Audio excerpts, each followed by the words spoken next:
Well, I am delighted to get a chance to talk about our recently passed Maternity Care Act. Um, President Trump signed into law my bipartisan measure with Senator Murkowski of Alaska, a measure to increase access to maternity care in underserved areas. Um, Wisconsin has many rural stretches. 20 of our 72 counties have no maternity care professionals who reside and work within those counties.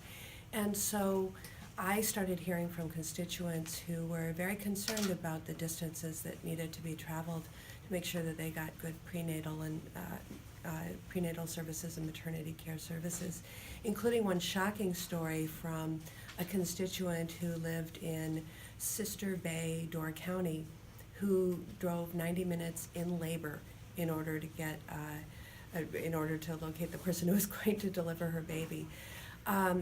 This is a matter of enormous interest because we know that good maternity care means healthier babies, healthier moms.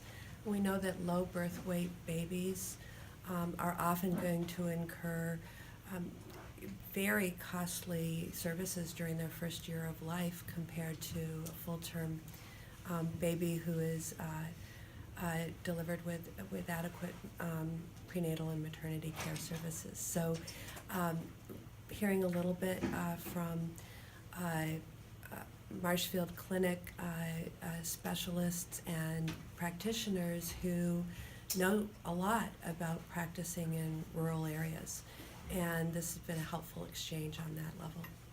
What can be done to help recruit physicians and specialists to smaller areas like this? I know you talked about a little bit about that Yeah. during the roundtable. So I think there's several key things that we've learned over many years. One is that, and this is a lot of Wisconsin initiative, that you are much more likely to end up practicing medicine in a rural area if you grew up or spent a lot of time as a youth in a rural area, and if you have an opportunity to do a lot of your training in a rural area.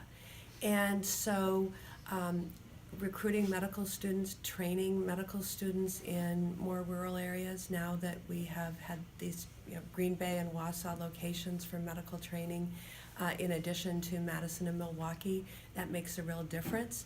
But we know we have more work to do. Once a person gets their medical training, they do a residency. And more residencies are available in urban areas than in rural areas. We need to change that too. And then lastly, obtaining an MD or a DDS for a dentist, or even advanced practice nursing often includes incurring a tremendous amount of debt.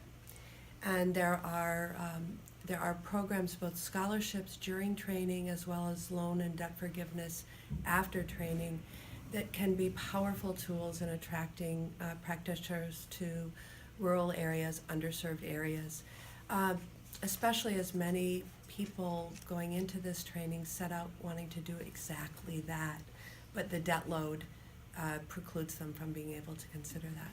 Switching topics slightly, if you could talk about President Trump and Attorney General Barr's efforts to strike down the Affordable Care Act. Yes, I was so shocked to hear that President Trump has directed his Attorney General to argue in court for the repeal of the Affordable Care Act because of that. The implications. 21 million people who have insurance coverage because the Affordable Care Act was enacted would be without it. And people who have pre-existing health conditions would be back in the days where insurance companies could turn them away based on that status, or charge such high premiums that it's unreachable. And this is personal to me because as a child, I had a serious childhood illness, and my family then tried to get me insurance once I fully recovered. And after a 3 months hospitalization, there weren't a lot of insurance companies that were particularly interested in covering a girl who had just been sick. And I went a long time without insurance. Well, I know that I'm not unique. that this happens throughout the state, this happens throughout the country, and we can't go back to those days where parents had to, endure sleepless nights, wondering what would happen to their entire family if their child got sick. There are other important aspects of the Affordable Care Act that include mandating that people's essential benefits are covered, so that you get an insurance policy that means something. Recently, the president gave the green light to wholly inadequate insurance plans that don't have to cover people with pre-existing conditions, that don't have to cover much at all. They nickname them junk plans because they don't cover much. And we just had a discussion about maternity care. Not a one of these plans covers maternity care.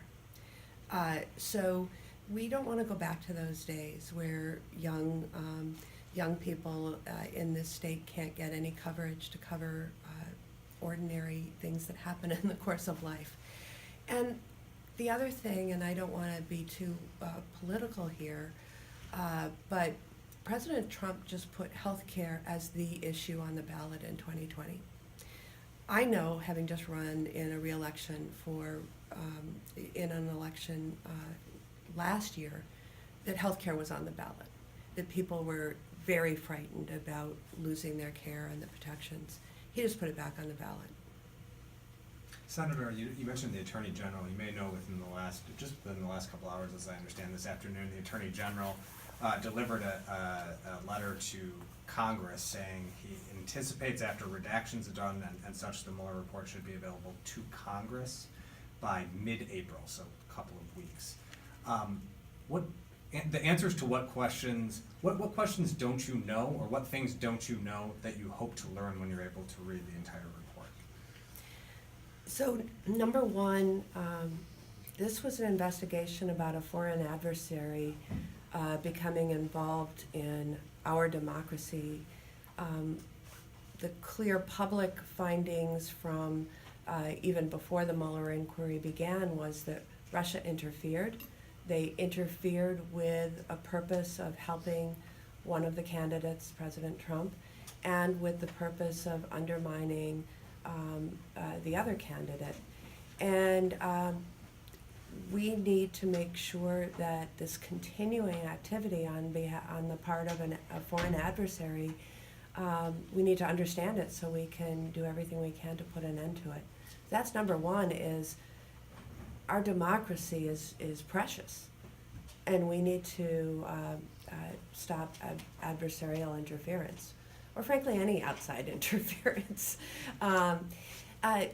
Secondly, I think that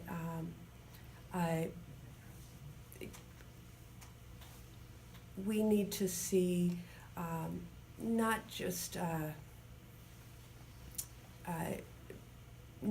what we've seen in the public already with regard to the many indictments, guilty pleas, convictions, but sort of what the contacts were, and whether there's any possibility that high-level officials are compromised. Because, again, we're defending our democracy, and we have elections coming up, in the not-too-distant future. If I can just follow We've up got time on for that. one more I question. have one question Sure. relating to the comments. So we've talked a lot about maternity care, Yes. but also a lot of women who aren't pregnant or maybe even planning on being pregnant don't have access to regular health care because they don't have a gynecologist so they're local. Is this kind of going to address that kind of care as well, or is it only going to be maternal care? The specific focus is maternal care. The primary care shortage assessment, workforce shortage care, that didn't come out right. The inquiry that has already happened on shortage areas for primary care is looking at all primary care.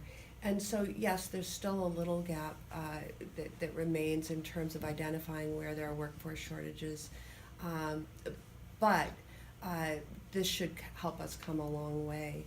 And, certainly we have seen over the course of history that there has been some considerable inequity in terms of accessing women's health care.